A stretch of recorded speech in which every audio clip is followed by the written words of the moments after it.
Nakita na naman pala. Ayan. So, nagsasalita ako ngayon sa aking tablet, sa account ni Chen. And, pero makikita niyo pa rin yung ano ko dito, yung mukha ko. Anyway, so ngayong gabi, ang ating preaching for this evening, or ang ating salita ng Panginoon ngayong gabing ito, ay continuation ng ating mga pinag-aralan throughout our prayer meeting, Sunday school, pati na rin ang preaching natin for this June. Because we are talking about ministry. But ministry is useless if it is not Christ-centered. That's why this evening I want us to understand about a Christ-centered church, or sino ba ang simbahan. For many times we talk about Christ-centered ministry, we are always talking about the action, but rather than being the church itself. The church that we all know, the Lord gave us churches. One of this church is the physical church, which is sa atin, itong FBCF, ang ating structural church. The other one is the Church of God, or ang templo ng Panginoon, which is your body, which is you. You are the Church of God. And one day, you are the bride ng ating Panginoon when the time comes na siya ay bumaba na sa lupa upang kunin ng lahat ng mananampalataya sa Kanya. So you are the church. But many times, most of the time, we think about the church or the ministry in the church as an action, but rather than being the church itself that is recipient of the action. Lagi natin tatandaan that the ministry, you, the one who doing the ministry, and those people na pinagmiministeryuhan natin is both recipient of the ministry. You are not the one who is doing the ministry, but you are just an instrument for that ministry. Let me be clear for that. That we are just an instrument for this ministry. Now, I want you to open your Bible in Matthew chapter 16, verses 13 to 18. At ito ang sinasabi. Peter confessed Jesus as Christ. In verse 13, when Jesus came into the region of Caesarea Philippi, he asked his disciples, saying, who do men say that I, the Son of Man, am? So they said, some say John the Baptist, some Elijah, and others Jeremiah or one of the prophets. He said to them, but who do you say that I am? Simon Peter answered and said, you the Christ, the Son of the living God. Jesus answered and said to him, blessed are you, Simon Bar-Jonah, for flesh and blood has not revealed this to you, but my Father who is in heaven. And I say to you that you are Peter, and on this rock I shall build my church, and the gates of Hades shall not prevail against it. Mga kapatid, sa konteksto ng ating preaching this evening, ay isa sa mga malaking misconception na kinakaharap natin ngayon is that the people think about the church as a building. When many people think of church, they think of a building with just people, stainless glass windows, and rows of pews. Pews po yung mga nasa lumang simbahan, yung kahoy na upuan, yung mahaba. And yet, Jesus never defined his church by a building. He defined it by a people who confess him as a Lord and follow him faithfully. The very first time I speak here in our prayer meeting online, I talk about the facade. If anyone of you remembered about the facade is yung unahan ng iyong bahay or ng structure. And many people think about that as the church. They think about the ministry, about the facade itself only. For example, when it comes to the music team, when we're talking about the music team, about the worship team every Sunday, and we think about the songs every Sunday. Sometimes we think about the songs itself, how it is delivered. Or we talk about medyo sintonado yung worship leader, wala sa kono yung gitara. Late na naman yung ating worship leader. We always think about that way. Which is, let me clarify to you, one of the structure ng ating worship. Pagiging prepared, pagiging ready, pagiging, kumbaga, acceptable sa harapan ng Panginoon. And don't get me wrong, hindi ibig sabihin na nasa puso mong gusto mo kumanta, maging worship leader, pwede naman, pero ang tanong, are you qualified for it? So don't get me wrong about it. Na hindi lahat ng tao nilagay sa singing, even me, hindi ako nilagay ng Panginoon sa singing. But what I'm just talking about here is that we think about the action himself rather than the ministry itself. Do you get me? Now, in this in these days of, we talk about the Christian days. Many people talk about these days, 2026 or the year 2000, as the Christian days. And there's so many people and churches outside. Paglabas natin, napakaraming church. Here in Cavite, napakaraming church. Everywhere we go, napakaraming church. And yet many people come to that church. And when you ask them, bakit mo gusto yung church na yan? And many people will say, I like this church because napakaganda ng lightings. I like this church kasi napakaganda ng ramdam na ramdam ko ang Holy Spirit as we sing. I love this church.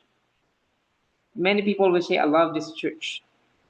But not so many people will say that I can see Jesus through this church. At ito po yung mensahe natin ngayong gabi.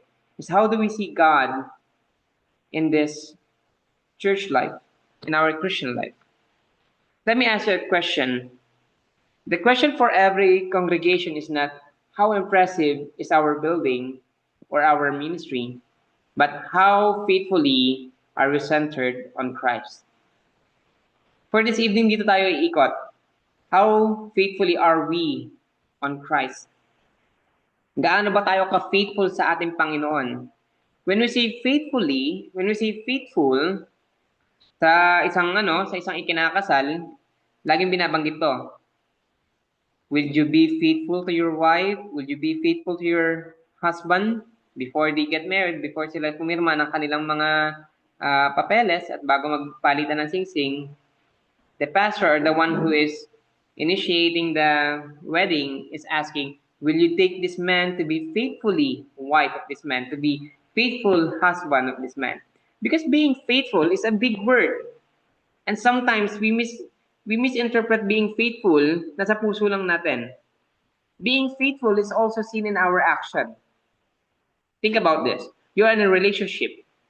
You are, kung wala ka mang asawa, you are relationship sa magulang mo, sa mga kaibigan mo, and you talk and you nag-designate ka ng oras sa kanila. And you said, okay, sige, magkita tayo by 9 a.m. or by 7 p.m. And yet you came to their location or sa inyo na pag-usapang oras by 15 minutes late. What would you say to that person? Of course, you will say, I'm so sorry, I'm late. Okay? I'm so sorry, I'm late. Or you will say, pasensya na, medyo traffic. That is what we call evidence of faithfulness. Evidence of faithfulness is something that convicted you. The conviction that the Lord has given to you is one of the fruit of faithfulness. Kapag alam mong mali yung ginawa mo. Or, sabihin na natin, do you take it for granted that faithful naman ako sa Panginoon? Hindi ko na, next week na lang ako babawi. Do you take it for granted? When you say that you are faithful sa Panginoon, you must be faithful sa Panginoon 100% of the time. You cannot miss. Because if you miss, it means you are not that faithful sa Panginoon. Remember the life of Peter when he is walking on the water and he wants to follow Christ. And yet he missed one thing. He missed that thing when we call to trust in the Lord. And yet he falls from that water and so on and so forth. We know the story.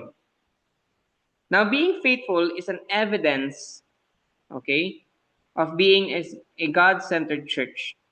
For this evening, let's talk about it. How faithful are we centered on Christ? And our first point, a Christ-centered church knows who Jesus is. Kilala ng simbahan kung sino si Jesus. Now, balikan natin on verse 15 to 16. And Jesus said to his disciple, "Who do you say I am?" And Peter, without any hesitation, he said, "You are Christ, the Son of living God." As a church, our identity must come from Christ. Our message must come from Christ. Our hope must come from Christ. The foundation of the church is not the building or denomination or a program or personality. Okay? The foundation of the church is not me. The foundation of the church is not about our stand, but the foundation of the church stands upon the truth that Jesus is the Messiah, the Son of God. And healthy churches, begins with a clear understanding of who Christ is. Now, if you just believe that Christ is just a provider, you are halfly true, halfly tama naman, but halfly wrong. Because Jesus is not just a provider, he is also a judge. He is not just the provider, but he is also the one who created this world. Or creator. It means our whole identity must come from Christ. Let me give you an example. There were a child, or sa pag-aaral, may isang bata na lumalaki from 5 months hanggang 3 years old and ask, ano ang pangarap mo paglaki mo? And sa kanyang murang edad ay tumingin siya sa kanyang magulang and he said, I want to be like daddy, an engineer. So that is identification. He wants to be his dad because he knew his dad. Probably his mother is teaching him about how your dad provides, how your dad loves you. But nevertheless, kung ano yung nakikita ng bata, it is the identity of the father that he wants to be his identity. And us, if we want to be identified as Christian, as a follower of Christ, we must see Christ in our life. We must know Jesus in our life. When Jesus is rightly understood, the church has a firm foundation that cannot be shaken. Now, hindi mo ba nawa-wonder, bakit sobrang daming Christian sa panahon natin ngayon? And yet, if you ask them to proclaim the word of God on those places na hindi pa nararating ng salita ng Panginoon, most of them will get their hands down. In my field, in the mission field, sa Christian Education for Youth, every year we are asking for churches. Who wants to go with us? Who wants to sacrifice their positions? Who wants to sacrifice their occupations para pumunta sa mission trip? And for 3 years, paulit-ulit namin itong ginagawa. And some people will just say, Pastor, we would like to support on the finances. And that's good, and that's great. I love that. It is for the glory of God. It is for the ministry of God. But here we are talking about being the church himself, being the one who understood Christ himself. Now, I do not say na hindi po tama na ipadala mo lang yung iyong suporta o yung iyong kakayahan sa mga taong nag-ministry sa ibang lugar. All I'm trying to say is that when you know Christ and understood Him truly, okay, you must go outside and must do His ministry. Because the Christ-centered ministry is the ministry who know God's action as well. At doon tayo pupunta sa ating second point. As a Christ-centered ministry or as a Christ-centered church, we must keep Jesus at the center. Now, ano pinagkaiba nito sa Christ-centered church who knows Jesus at sa Christ-centered church who keeps Jesus at the center? Ano pinagkaiba nito? If you will look in the Hebrews chapter 12 verse 2, it says, looking unto Jesus, the author and finisher of our faith, Hindi lang basta author, but finisher of our faith, for who, for the joy was set before him, endured the cross, despising the shame, and has sat down at the right hand of throne of God. So, ano bang ibig sabihin nito? The writer of the Hebrew of this verse calls believer to lay aside every weight and keep their eyes fixed on Jesus. And churches can easily become distracted by traditions, program, budgets, and buildings, and personal preferences. Nangyayari to kahit sa ang churches. While these things have value, they must never replace centrality of Christ. That's why on my illustration earlier, yung tinatanong natin, why do you love the church? Because I love the music. Ang galing ng music eh. I love the pastor. Talagang kumakabog ang dibdib ko pag siya nag-preach. But napakadalang kong marinig because nakikita ko si Jesus sa church na to. There's a possibility that that person, yung person mismo yung may problema. But there's a big possibility na yung church mismo ang may problema. Why? Because most of the time, we replace Christ in the center of our worship.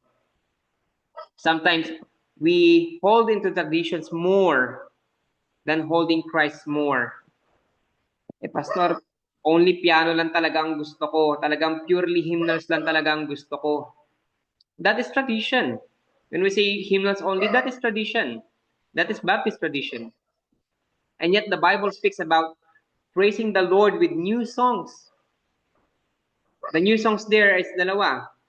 Mga bagong kanta na galing mismo sa kanyang salita at yung bagong puso na umaawit sa kanya.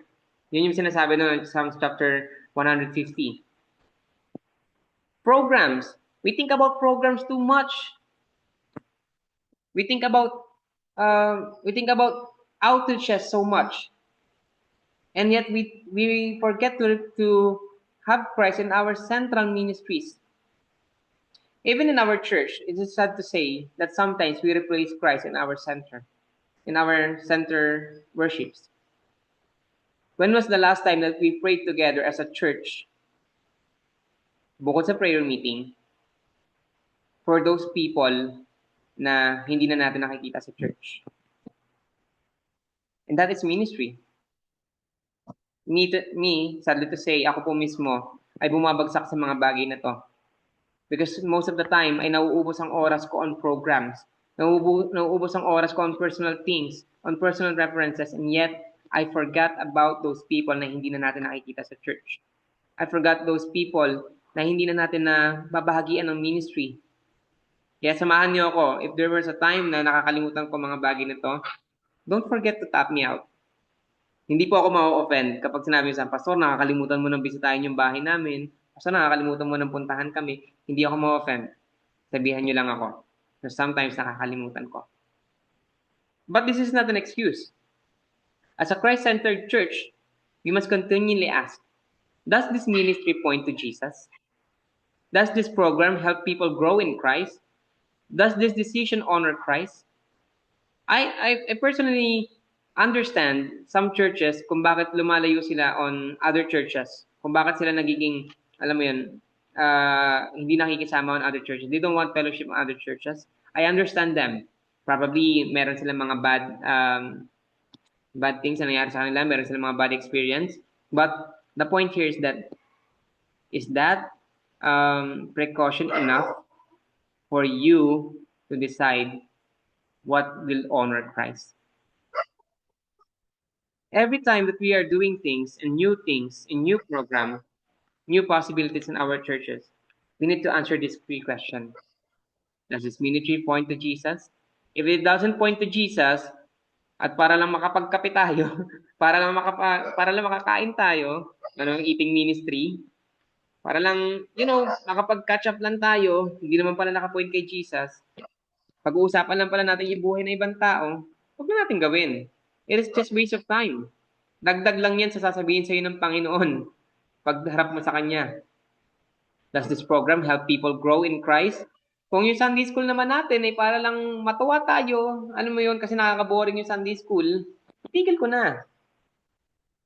But this program must help people grow in Christ. or this decision can honor Christ. Sometimes I am reluctant on doing decisions. Shh, sorry po sa aso. Sometimes I am reluctant on doing decisions, but most of the time, we need to ask this question. Ito bang decision na gagawin ko will bring honor sa aking Panginoon? Because if it is not, don't do it. It is just waste of time. So ano bang kailangan natin gawin? We need to keep centered worship. We need to keep worship centered on Christ. Keep teaching centered on Christ. Keep ministry centered on Christ. Because the church thrives when Jesus remains its focus. I have a testimony here. Isa kong kaklase sa BBSI. He was older than me. And they started sa church sa isang bahay lang, dalawang pamilya. And after 2 years, they now have their own place. And from 8 people, 10 kasama sila mag-asawa, they started the ministry from 10 people, and now they are thriving for 70 people. I'm not saying na they thrive because magaling yung taong yun. Pero ito yung testimony niya. And I quote, sabi niya, "We do not have anything, but the only thing that we hold into is to remain Jesus as our main focus." And as a church, nagde-desire tayong lumaki. At ito yung kailangan natin gawin. Hindi natin kailangan hindi natin kailangan maglagay ng circle sa church. Hindi natin kailangan maglagay ng hindi natin kailangan maglagay ng napakagandang ilaw sa church. All we need to do is to be Jesus-centered, focusing on Him. At pangatlo, sa ating huling point, a Christ-centered church lives out on the mission of Jesus. May tatlong bagay dito. The church is not merely a gathering place. It is a sending people. Christ called his followers to love genuinely, show grace freely, and make disciples faithfully. On the Christian ethics sa pag-aralan namin, na may dalawang bagay ka lang kung bakit aalis ka ng church. Una, kapag malayo na yung lugar mo. For example, ang church natin dito sa Dasma, nakatira ka ngayon sa Leyte, tulad ni Brother Mark. It is not possible for him na travel na from Leyte to Dasma every week. O baka mag-travel man siya every Saturday or Sunday, baka late pa rin siya makapunta. Kung possible man. Pero, I'm just trying to say is that if the limitation is physical limitation, o yung hindi ka na makapunta kasi sobrang layo na ng lugar mo, or nahihirapan ka na maglakad, or baka bedridden ka na, it is possible na hindi ka na makita sa church. Or pwede ka magpaalam sa church if it is not the case. Physical boundaries. Pangalawa, if napansin mo na hindi na tama ang tinuturo ng church. Kapag nakita mo si Pastor, isa ng follower ng Joel Austin Preaching Hub. Alam niyo ba yon?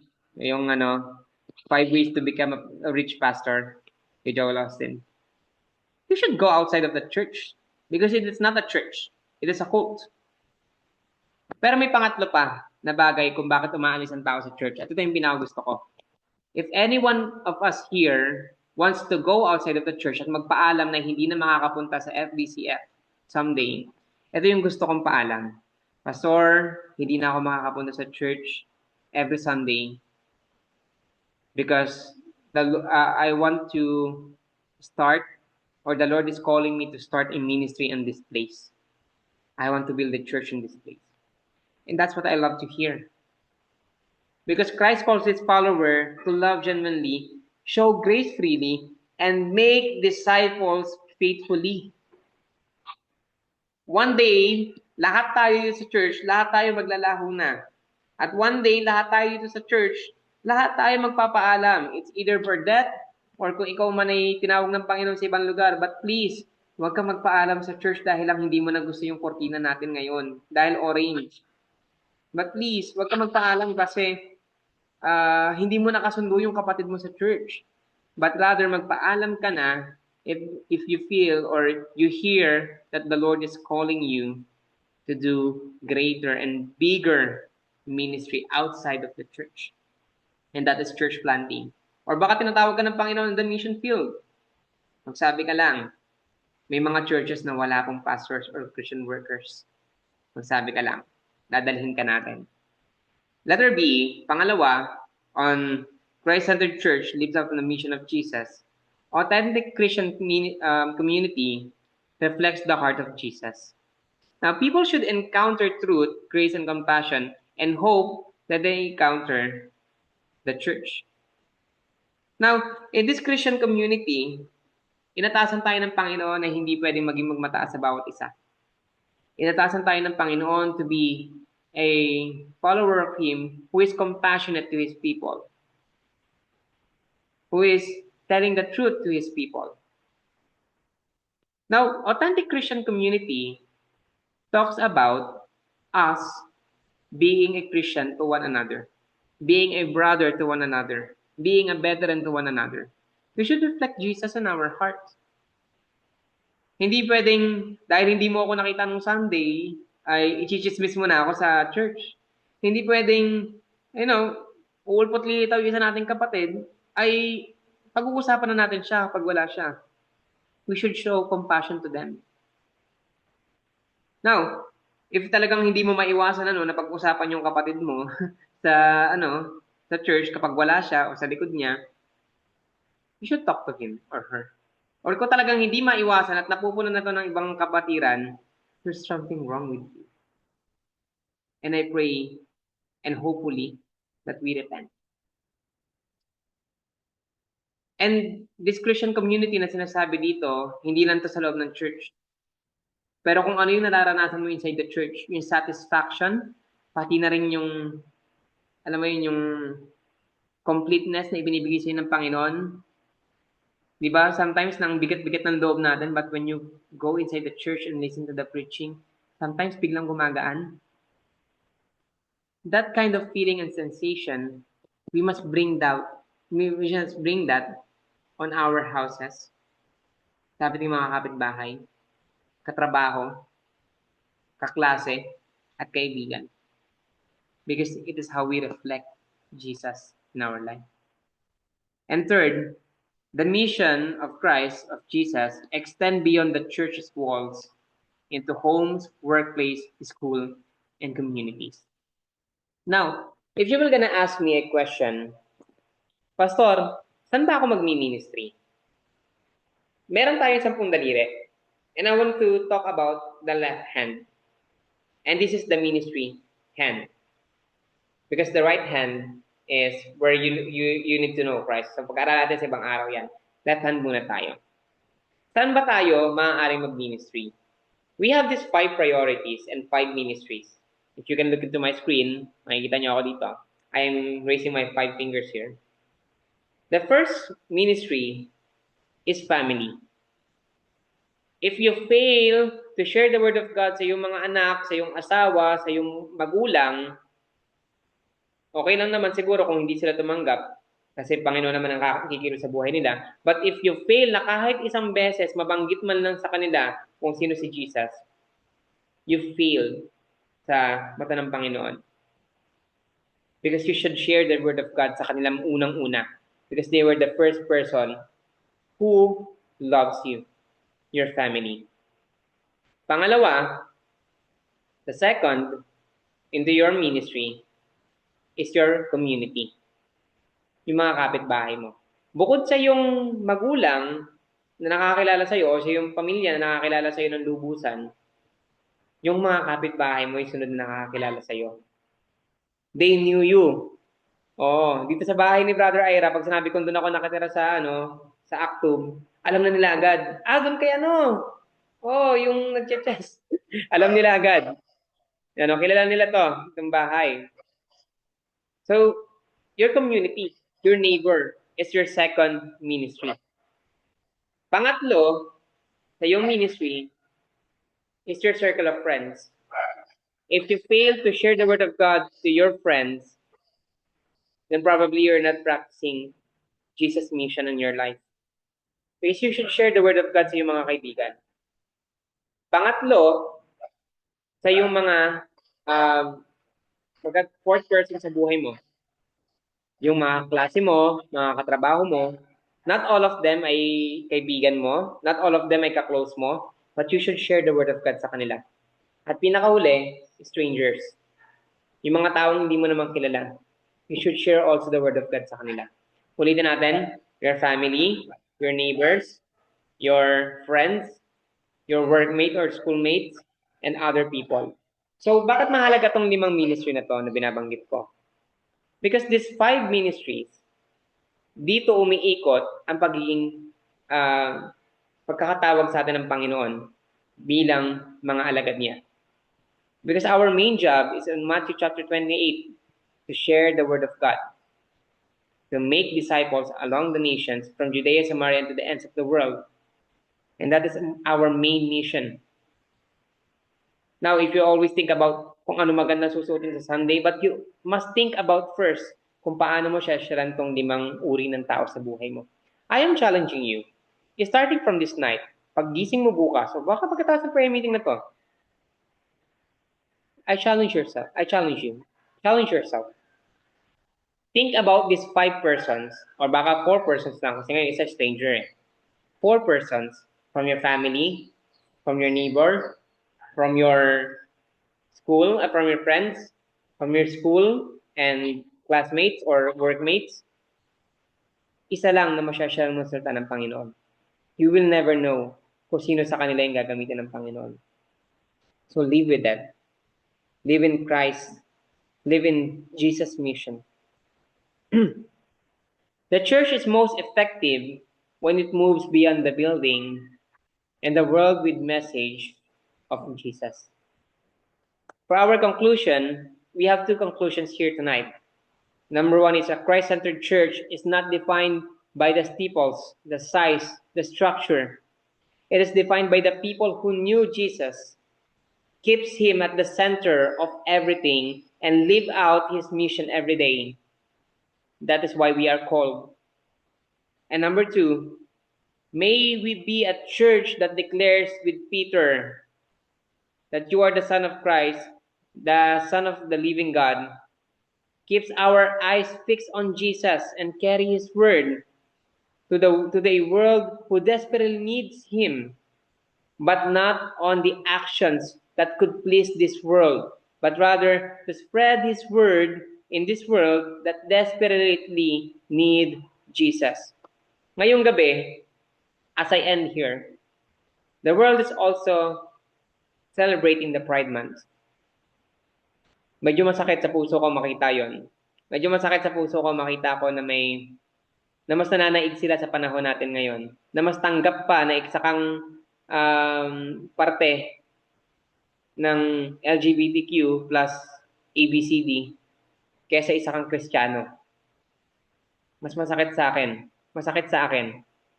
Pero mga kapatid, think about this. If there's no one will talk about Christ for these people, sino kaya ang magbabahagi sa kanila ng salita ng Diyos? Kaya naman, for this evening, I am challenging you, share the word of God. Malay mo, hindi mo alam, isa sa mga taong masyaran mo ang gamitin ng Panginoon on greater movement pa para sa kanyang pangalan. Tayo po natin manalangin. Dear God, Heavenly Father, we thank you for this night. We thank you, Lord, for the life of these people at sa silatang nabahagi ngayon, Panginoon. Salamat because we are reminded that this ministry must be God-centered, that this ministry must be Jesus-centered. Lord, continue to help us and guide us, and continue, Lord, to give us the strength to do those things na pinagkaloob mo sa amin, to share the word of God sa aming mga kaibigan, kamag-anak, pamilya, kapitbahay, at sa mga tao na kapaligid sa amin. Lord, may you equip us, bagamat hindi kami karapat-dapat, Panginoon, but we are asking, O Lord, for the blessing, the power, the wisdom na manggagaling sa inyo. Because, Lord, we cannot do this on our own. Lord, may continue to guide us as we pray for one another and with one another. In Jesus' mighty name we pray. Amen and amen. Ba?